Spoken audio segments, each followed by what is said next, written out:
আসসালামু আলাইকুম প্রিয় দর্শক, আপনাদের সকলকে আমন্ত্রণ জানাচ্ছি অন্য মঞ্চের আলাপচারিতায়। সুপ্রিয় দর্শক, আসসালামু আলাইকুম। আপনাদের সবাইকে স্বাগত জানাচ্ছি এখনকার আলোচনায়। আপনাদের সঙ্গে আছি আমি সিরাজুল ইসলাম। দর্শক, আজকে অসম্ভব রকমের গুরুত্বপূর্ণ কিছু খবর আছে। অস্ত্রের অভাবে মার্কিন প্রেসিডেন্ট ডোনাল্ড ট্রাম্প ইরানের বিরুদ্ধে যুদ্ধ বন্ধ করতে বাধ্য হয়েছেন। শুক্রবার মিটিং করেছেন হোয়াইট হাউসে। সেখানে গুরুত্বপূর্ণ সব মন্ত্রী, মিনিস্টার, ভাইস প্রেসিডেন্ট এবং মার্কিন সামরিক বাহিনীর প্রধান ছিলেন। যুদ্ধ চালাতে চেয়েছিলেন Donald Trump. JD Vance, vice president এবং সেনাপ্রধান উদ্বেগ প্রকাশ করেছেন। তারপরে যুদ্ধ বন্ধ করতে বাধ্য হয়েছেন ডোনাল্ড ট্রাম্প। এপাশে তিনি চীন এবং রাশিয়াকে হুমকি দিচ্ছেন তারা যেন ইরানের পক্ষে যুদ্ধে না জড়ায়। তার মানে তিনি কি ভয় পাচ্ছেন এই মুহূর্তে চীন এবং রাশিয়া আমেরিকার বিরুদ্ধে সরাসরি অথবা ইরানকে আরো অস্ত্র দিয়ে জড়িয়ে যায়? এদিকে ইরান তালিকা প্রকাশ করেছে এই কয়েকদিনের যুদ্ধে উপসাগরীয় অঞ্চলে, অর্থাৎ এই যে আরব দেশগুলোতে ইরান যে সমস্ত হামলা চালিয়েছে তাতে আমেরিকার কি কি ক্ষয়ক্ষতি হয়েছে। শুধু তাই না, আইআরজিসির মুখপাত্র ব্রিগেডিয়ার জেনারেল মোহেবি তিনি জানিয়েছেন এই কয়েকদিনের যুদ্ধে ইরানের হামলায় 200-র বেশি মার্কিন সেনা নিহত হয়েছে। জেনারেল মোহেবি বলেছেন যে আমাদের কথা যদি বিশ্বাস না হয় তাহলে মার্কিন সরকার সাংবাদিকদেরকে আমন্ত্রণ জানাক, উপসাগরীয় দেশগুলোতে কি ধরনের ক্ষয়ক্ষতি হয়েছে দেখাক। সুপ্রিয় দর্শক, আমি আপনাদেরকে ক্ষয়ক্ষতির পুরো তথ্য আমি আজকে আপনাদেরকে জানাবো। এপাশে ইরান ঘোষণা দিয়েছে তাদের হাতে 50,000 খাইবার শেখার ক্ষেপণাস্ত্র আছে, যেটা হাইপারসনিক ক্ষেপণাস্ত্র, যার গতি প্রতি ঘন্টায় 19,500 কিলোমিটার।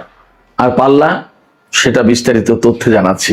ইসরায়েল বলেছে যে আমেরিকা যুদ্ধ বন্ধ করে যে কূটনৈতিক তৎপরতা চালাচ্ছে ইরানের সাথে, এই কূটনৈতিক তৎপরতা ব্যর্থ হবে এবং এখন যুদ্ধ বন্ধ করলেও মার্কিন প্রেসিডেন্ট ডোনাল্ড ট্রাম্প আবার ইরানের বিরুদ্ধে বড় যুদ্ধ শুরু করতে বাধ্য হবেন। তার মানে ইসরায়েলের পক্ষ থেকে কিন্তু একটা উস্কানি আছে। এপাশে ইরান জানিয়েছে আমেরিকা এরই মধ্যে 3 দফা প্রস্তাব দিয়েছে যুদ্ধবিরতির জন্য 3টা দেশের মাধ্যমে। ইরান প্রত্যেকটা প্রস্তাব নাকচ করে দিয়েছে। এই 3 দেশ কারা কারা ইরানের কাছে আমেরিকার পক্ষ থেকে যুদ্ধবিরতির প্রস্তাব নিয়ে গেল, এই সমস্ত তথ্য আজকের বিস্তারিত আলোচনায় জানাবো। দর্শক, আপনারা শুধু সঙ্গে থাকুন, আর ভিডিও ভালো লাগলে লাইক, কমেন্ট, শেয়ার করবেন এবং চ্যানেলটি সাবস্ক্রাইব করে সাথেই থাকবেন। দর্শক, চলুন বিস্তারিত আলোচনা করি। একদম শুরুতেই বলেছিলাম মার্কিন প্রেসিডেন্ট ডোনাল্ড ট্রাম্প গত 2 দিন, অর্থাৎ মার্কিন বাহিনী গত 2 দিন ইরানের বিরুদ্ধে কোনো যুদ্ধ করছে না। একেবারে হঠাৎ করে কি হয়ে গেল? চুপ কেন তারা? আমি নিজেও খুঁজছিলাম যে ব্যাপারটা কি, যুদ্ধ নেই কেন, তারা চুপ হয়ে গেল কেন? কিন্তু শেষমেশ তথ্য এসেছে। মার্কিন গণমাধ্যম Axios, new York Times, CNN সবাই বলছে একই কথা, অস্ত্রের অভাবে, গোলা বারুদের অভাবে ডোনাল্ড ট্রাম্প আর ইরানের বিরুদ্ধে এই মুহূর্তে যুদ্ধ করতে চাইছেন না। এতটাই কমে গেছে যে অল্প কিছুদিনের ভিতরে তার টোটাল ভান্ডার ফুরিয়ে যাবে। নট অনলি দ্যাট, আমেরিকার কর্মকর্তারা বলছেন যে পেট্রিয়ট ক্ষেপণাস্ত্র ব্যবস্থার যে ইন্টারসেপ্টার এতটাই কমে গেছে যে মানে আর চলা সম্ভব না, আর 1-2 পা গেলেই শেষ। এর ভেতরে শুক্রবারে, আজকে তো রোববার, শুক্রবারে মার্কিন প্রেসিডেন্ট ডোনাল্ড ট্রাম্পের অফিসে, হোয়াইট হাউসের অফিসে মিটিং এ বসেছিলেন প্রেসিডেন্ট ডোনাল্ড ট্রাম্প, যুদ্ধমন্ত্রী Pete Hegseth, vice president JD Vance, সেনাপ্রধান ড্যান কেইন সহ সব গুরুত্বপূর্ণ মন্ত্রী কর্মকর্তারা। সেখানে ডোনাল্ড ট্রাম্প ইরানের বিরুদ্ধে বড় অভিযান চালানোর কথা বলছিলেন। আমি যে বলছিলাম যে মধ্যপ্রাচ্যে 100 রিফুয়েলিং ট্যাঙ্কার আনা হয়েছে, ইরানের বিরুদ্ধে হয়তো অনেক বড় অভিযান চালাবে, অনেক বড় যুদ্ধ শুরু করবে, সেইটাই শুরু করতে চেয়েছিলেন এবং সেই ব্যাপারে আলাপ আলোচনার জন্য ডেকেছিলেন মার্কিন প্রেসিডেন্ট ডোনাল্ড ট্রাম্প। কিন্তু সেখানে সরাসরি ভাইস প্রেসিডেন্ট জেডি ভ্যান্স এবং সেনাপ্রধান, মার্কিন জয়েন্ট চিফস অফ স্টাফের চেয়ারম্যান যিনি জেনারেল ড্যান কেইন, এই 2 জন ব্যক্তি উদ্বেগ প্রকাশ করেছেন। মার্কিন গণমাধ্যমে খবর এসছে তারা উদ্বেগ প্রকাশ করেছেন। কিন্তু এই উদ্বেগ প্রকাশ করা মানে কি জানেন? এই উদ্বেগ প্রকাশ করার মানে হচ্ছে তারা যুদ্ধের বিরোধিতা করেছে। বলছে যে এই ধরনের যুদ্ধ করতে গেলে কি কি প্রবলেম হতে পারে সেই কথা তারা তুলে ধরেছেন। তার ভিতরে হয়তো এরকম বলেছেন যে অস্ত্রের ভান্ডার এই অবস্থায় যদি ইরান টিকে যায়, এই হামলা মোকাবেলা করে টিকে যায়, তখন আপনার বাহিনী পারস্য উপসাগর থেকে পালাতে পারবে কিনা, কারণ তারা তো তখন অস্ত্র শূন্য হয়ে পড়বে। শুধু তাই না, গতকালকে অথবা পরশুদিনের একটা ভিডিওতে বলেছি না, IRGC বলেছে ভারত মহাসাগরে অবস্থানরত মার্কিন যুদ্ধ জাহাজ থেকে ক্ষেপণাস্ত্র ছোড়ার মতো কোনো ক্ষেপণাস্ত্র তাদের হাতে নেই। মানে এতটাই ক্ষয়ক্ষতির মুখে। আমি আপনাদেরকে জানাচ্ছি বিস্তারিত তথ্য কি কি ক্ষতি হয়েছে। তো যখন জেডি ভ্যান্স এবং জেনারেল ড্যান কেইন, তিনি তো সেনাপ্রধান, টোটাল সামরিক বাহিনীর প্রধান, তিনি জানেন না তার বাহিনীর কি সক্ষমতা, তার বাহিনীর হাতে কি আছে এবং তারা কি করতে পারে। তারা এই যুদ্ধে বিরোধিতা করেছে। বিরোধিতার মুখে সেই বড় অভিযানের সিদ্ধান্ত অফ রাখা হয়েছে। আচ্ছা ঠিক আছে থাক। এর ভিতরে ডোনাল্ড ট্রাম্প কূটনীতির জন্য 3 দেশের মাধ্যমে ইরানের কাছে প্রস্তাব দিয়েছে যে যুদ্ধবিরতি করা হোক, কিন্তু ইরান সরাসরি নাকচ করেছে। কোনো যুদ্ধবিরতি আমেরিকার সাথে এখন আর হবে না। কোন কোন দেশ এই যুদ্ধবিরতির প্রস্তাব দিয়ে গেছে আমি বলছি, তার আগে আরেকটু বলি। এই যে যুদ্ধবিরতির প্রস্তাবের জন্য কূটনৈতিক তৎপরতা চালাচ্ছে ডোনাল্ড ট্রাম্প, পাশাপাশি বড় যুদ্ধের হুমকি দিচ্ছে, আবার শুক্রবারে ইরানের বিরুদ্ধে হামলা বন্ধ রাখবে। শুক্র শনি 2 দিন বন্ধ, এই 2 দিন হামলা হয়নি, যুদ্ধ বন্ধ রেখেছে। এর ভিতরে রাশিয়া এবং চীনকে ডোনাল্ড ট্রাম্প হুমকি দিচ্ছেন যে এই 2 দেশ যদি ইরানের পক্ষে যুদ্ধে জড়ায় তাহলে কিন্তু তাদের খুব খারাপ অবস্থা হবে। এটা এটা এটা খুব হাস্যকর ব্যাপার না? একা ইরানকেই তো মোকাবেলা করতে পারছে না, চীন রাশিয়াকে কি হুমকি দিচ্ছে? এটা কি এক ধরনের বালখিল্যপনা না? এটা কি কোনো যৌক্তিক কথা?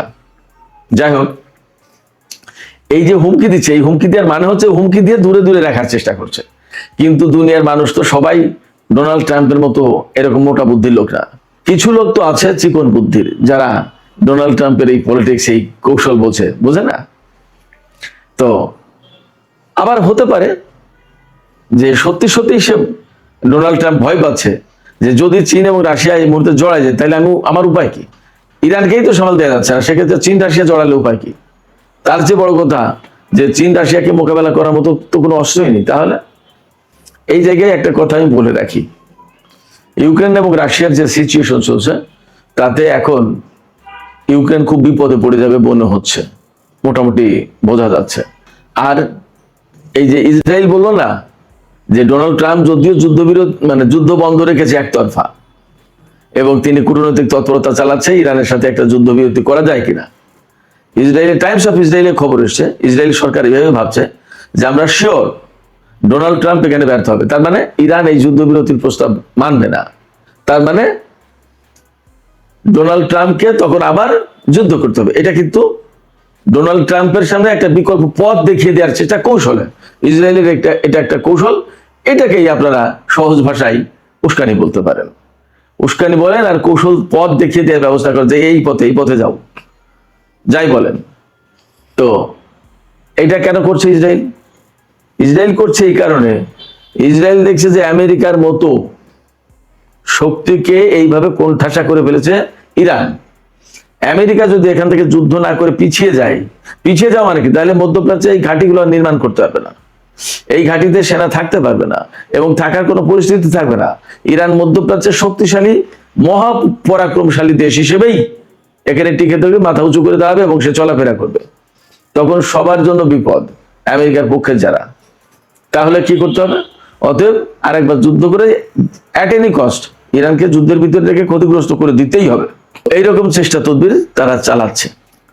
কেন চালাচ্ছে? তারা ভয় পাচ্ছে যে ইরান যদি টিকে যায়, আমেরিকা যদি হেরে যায়, তাহলে ইসরায়েলের অস্তিত্ব নিয়ে টানাটানি পড়বে। ইসরায়েল সত্যি মহা টেনশন আছে। এবার আসুন, আমি আপনাদেরকে কথা দিয়েছিলাম যে আমেরিকার কি কি ক্ষয়ক্ষতি করতে পেরেছে ইরান, সেই তালিকা প্রকাশ করেছে। সেই তালিকাটাই আমি আপনাদেরকে একটু শোনাই, আপনারা একটু শোনেন।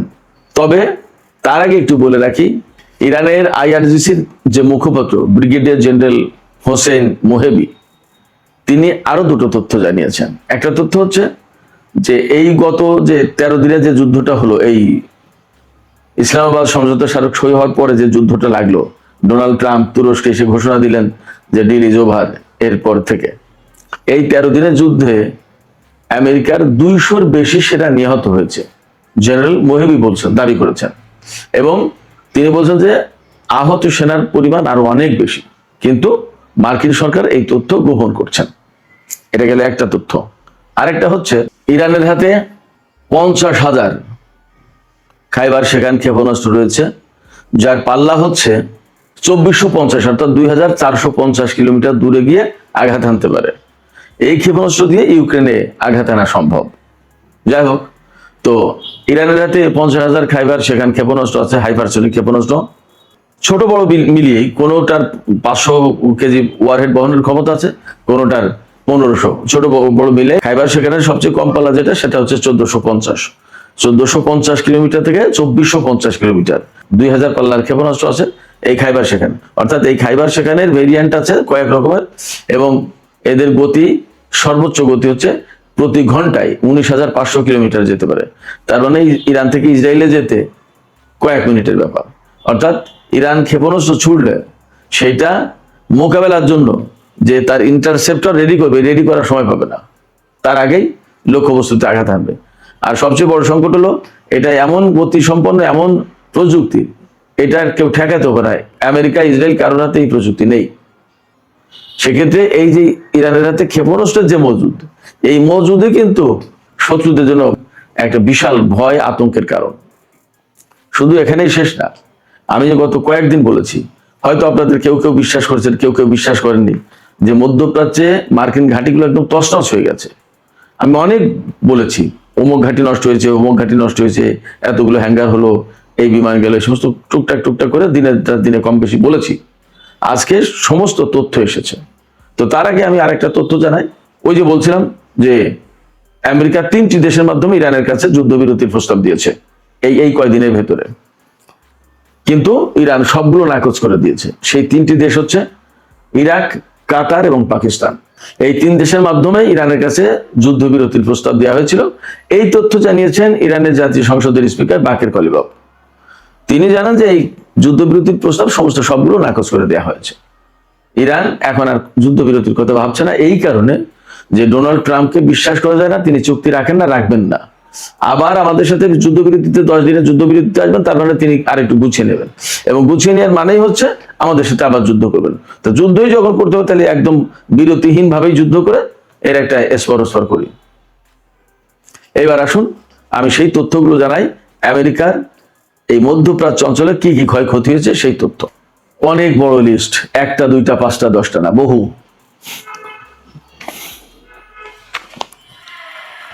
আমি প্রথমে বিমান সংক্রান্ত খোঁজ খবর দিয়ে শুরু করি।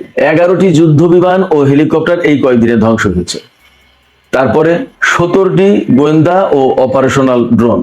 হ্যাঙ্গারে থাকা একটি F-15 যুদ্ধ বিমান জর্দানে, আমি গত 2 দিন বা 3 দিন আগে বলেছিলাম। একটি P-8 বিমান সম্ভবত কমান্ড অ্যান্ড কন্ট্রোল সেন্টার হিসেবে কাজ করে, নজরদারিও চালায় সম্ভবত এটা। 8টি রিফিলিং ট্যাঙ্কার, 8টি, 1টা 2টো না, আমি বলেছিলাম এর আগে। 4টি ভারী হেলিকপ্টার, 4টি। 6টি সংরক্ষিত ক্ষেপণাস্ত্র। সংরক্ষিত ক্ষেপণাস্ত্র বলতে আমি শিওর না, বাট 6টি সংরক্ষিত ক্ষেপণাস্ত্র বলেছে। 7টি কমান্ড অ্যান্ড কন্ট্রোল সেন্টার, 3টি স্যাটেলাইট যোগাযোগ ব্যবস্থা, 6টি পেট্রিয়ট ক্ষেপণাস্ত্র প্রতিরক্ষা ব্যবস্থা। এই পেট্রিয়ট কিন্তু শুধুমাত্র ক্ষেপণাস্ত্র না, ড্রোন, বিমান, সমস্ত সবকিছুকেই প্রতিরক্ষা অর্থাৎ ধ্বংস করতে পারে। 3টি আকাশ ও সমুদ্র নজরদারি এবং মনিটরিং রেডার, 8টি প্রাথমিক শনাক্তকরণ ও সতর্কীকরণ রেডার সিস্টেম, 7টি এয়ার মিসাইল ডিফেন্স সিস্টেমের রেডার, 3টি ইপিএস রেডার সিস্টেম, 5টি দীর্ঘ পাল্লার রেডার, অর্থাৎ এই রেডার দিয়ে সম্ভবত 5,000 কিলোমিটার দূরের লক্ষ্যবস্তু শনাক্ত করা যায়, কোথায় কি হচ্ছে না হচ্ছে সমস্ত সবকিছু দেখা যায়। 2টি এয়ার ডিফেন্স রেডার, 1টি কৌশলগত রেডার কমপ্লেক্স, 3টি সহায়তা ও লজিস্টিক কেন্দ্র, 12টি জ্বালানি সংরক্ষণ ট্যাঙ্ক অর্থাৎ তেল দেখার ট্যাঙ্ক, 12টি নৌযান অর্থাৎ যুদ্ধজাহাজ এবং বিমানের যন্ত্রাংশ, পার্টস অ্যান্ড স্পেয়ার, এগুলো রাখার 17টি সংরক্ষণাগার, 17টি, 6টি ক্ষেপণাস্ত্র গুদাম, মিসাইল ডিপো 6টি, অর্থাৎ ভারত মহাসাগরের যুদ্ধ জাহাজগুলোর মিসাইল যে কমে গেছে, ফুরিয়ে গেছে, কোথা থেকে এই ধ্বংস করে দিয়েছে। 6টি MQ-9 রিপার ড্রোনের হ্যাঙ্গার, একটি F-15 যুদ্ধ বিমানের প্রস্তুতি শেড, অর্থাৎ যে শেডের নিচেই বিমান রেখে তাকে যুদ্ধের জন্য রেডি করা হয়, একটি ড্রোন শেড, ড্রোনের হ্যাঙ্গার যেখানে 8টি ব্র্যান্ড নিউ ড্রোন ছিল, সব শুদ্ধ ধ্বংস। 2টি কমান্ড সেন্টার, একটি বিমানবাহী রণতরীর জ্বালানি সরবরাহের প্ল্যাটফর্ম, অর্থাৎ বিমানবাহী রণতরীতে জ্বালানি সরবরাহ করতে হবে এইরকম একটা প্ল্যাটফর্ম ধ্বংস করে দিয়েছে। একটি P-8 বিমানের হ্যাঙ্গার, 4টি হাইমার্স ক্ষেপণাস্ত্র প্ল্যাটফর্ম ধ্বংস হয়েছে, 5টি যুদ্ধ বিমানের হ্যাঙ্গার, আগে বলেছি ক্ষেপণাস্ত্র হ্যাঙ্গার, 4টি পেট্রিয়ট ক্ষেপণাস্ত্র প্রতিরক্ষা ব্যবস্থা, 4টি পেট্রিয়ট ক্ষেপণাস্ত্র প্রতিরক্ষা ব্যবস্থার কমপ্লেক্স, 6টি ক্ষেপণাস্ত্র লঞ্চার প্ল্যাটফর্ম, একটি জ্বালানি পাম্পিং স্টেশন, 2টি সিগন্যাল যোগাযোগ কেন্দ্র, একটি গোয়েন্দা ডেটা সেন্টার, একটি AI সেন্টার যেটা বাহরাইনে ছিল, অ্যামাজনের যে ডেটা সেন্টার, এটা ধ্বংস হয়ে গেছে, একটি রিমোট কন্ট্রোলড নৌযান সংরক্ষণ কেন্দ্র, অর্থাৎ এই নৌযান রিমোট কন্ট্রোলের মাধ্যমে কন্ট্রোল করা যায়, এইরকম একটা সংরক্ষণ কেন্দ্র ধ্বংস হয়ে গেছে, 4টি যুদ্ধ বিমানের হ্যাঙ্গার ধ্বংস হয়েছে, 6টি বিমান উড্ডয়ন এবং পার্কিং র্যাম্প, এই মোটামুটি ধ্বংস হয়েছে। তাহলে ইরাক, কুয়েত, বাহরাইন, কাতার, সংযুক্ত আরব আমিরাত, সৌদি আরব এবং জর্দানের আমেরিকার আসলে বাকি আছে কি? এবং ইসরায়েলে যে যুদ্ধ বিমান নিয়ে যাওয়ার কথা আমি বলেছিলাম, আরো কয়েকদিন আগে খবর দিয়েছিলাম, রিফুয়েলিং ট্যাঙ্কার ইসরায়েলে রাখছে, কেন রাখছে? আগেই বলেছিলাম যে হয় মধ্যপ্রাচ্যের ঘাঁটিগুলোতে রাখার মতো অবস্থা নেই, ওখানে নিয়ে গেছে, নিতে বাধ্য হয়েছে, অথবা ইরানের উপরে ব্যাপক হামলা চালাবে, তাই দুটোই সত্য। মধ্যপ্রাচ্যের ঘাঁটিগুলো তো ধ্বংস, এখানে রাখার মতো জায়গা নেই, এটা একটা ব্যাপার। আরেকটা ব্যাপার, ইরানের বিরুদ্ধে তারা মরণ কামড় দিতে চায়, যে এত যুদ্ধ করেও পারছি না, একবার শেষ করে দিবে আর এইভাবে দিতে চাই। কিন্তু আসলে মার্কিন প্রশাসন যতই যায় কিছু করুক না কেন, তারা ইরানকে পরাজিত করতে পারবে না। এখন সবচেয়ে বড় সংকটে পড়েছে যেটা, দুটো, একটা হচ্ছে আমেরিকার অস্ত্র তো প্রায় শেষ, এই অস্ত্রের অভাবে অ্যাকচুয়ালি যুদ্ধ বন্ধ করে দিতে বাধ্য হলো, কারণ তার মিনিমাম যে একটা লেভেলের অস্ত্র থাকতো একটা দেশের নিরাপত্তার জন্য, সেই লেভেলের নিচে নেমে গেছে। অতএব এখন তারা যুদ্ধ করার মতো অবস্থা নেই, এটা গেল একটা বিষয়। আর একটা বিষয়, আমেরিকার হাতে যে কৌশলগত, অর্থাৎ একদম বিপদের দিনে যেটুকু তেল রাখতে হয় তারও নিচে সবচেয়ে কৌশলগত তেলের মজুদ 1983 সালে কমে গেছিল, 1983 সালের লেভেলে পৌঁছেছে এবার। তেলের মজুদও তার হাতে শেষ, আর কয়েকদিন যেতে পারে বড়, তারপরে কি হবে? এবং যা পরিস্থিতি, আগামী কয়েকদিনের ভিতরে বিভিন্ন অঙ্গন থেকে ফোরকাস্ট দেওয়া হচ্ছে যে তেলের ব্যারেল $124 পৌঁছাবে। $124 তো সামান্য। এই বাব আল মানদেব প্রণালী এবং হরমুজ প্রণালী যদি এভাবে আটকে রাখে এবং যুদ্ধ যদি চলতে থাকে, তাহলে এই তেলের ব্যারেল $200 যাবে। তখন কি করবে? এই রকমের নানান রকমের সংকট আছে। এই প্রেক্ষাপটে ইরানের পক্ষ থেকে পরিষ্কার বক্তব্য, হরমুজ প্রণালী তাদের কন্ট্রোলে থাকবে, এটা মেনে নিয়ে আমেরিকাকে মধ্যপ্রাচ্য থেকে সরতে হবে যুদ্ধ বন্ধ করে, তাহলে শান্তি, আদারওয়াইজ শান্তি নেই। তো সুপ্রিয় দর্শক, আজকের আলোচনা এখানেই শেষ করতে চাইছি। আলোচনা শেষের আগে আমি আপনাদেরকে বলি, আপনাদের মতামত জানতে চাই, এই যে আমেরিকা যুদ্ধবিরতি বন্ধ করতে বাধ্য হয়েছে, এটা কি কৌশলগত কারণে নাকি অস্ত্র শেষ হয়ে যাচ্ছে বিপদের সামনে সেই জন্য? কৌশলগত কারণ বলতে বোঝাচ্ছি যে ইরানের উপরে অনেক বড় ধরনের হামলা চালাবে, তার একটা প্রস্তুতি নিচ্ছে। আসলে কোনটা? আপনাদের মতামত জানিয়ে কমেন্টে লিখতে পারেন। আর ভিডিও ভালো লাগলে লাইক, কমেন্ট, শেয়ার করুন এবং চ্যানেলটি সাবস্ক্রাইব করে সাথেই থাকবেন। দর্শক, এখনকার আলোচনা এখানেই শেষ করছি। আপনারা সবাই অনেক অনেক ভালো থাকুন। ইনশাল্লাহ দেখা হবে আবার রাতের ভিডিওতে। সবাইকে অনেক শুভকামনা জানিয়ে এখনকার মতো শেষ করছি। আল্লাহ হাফেজ।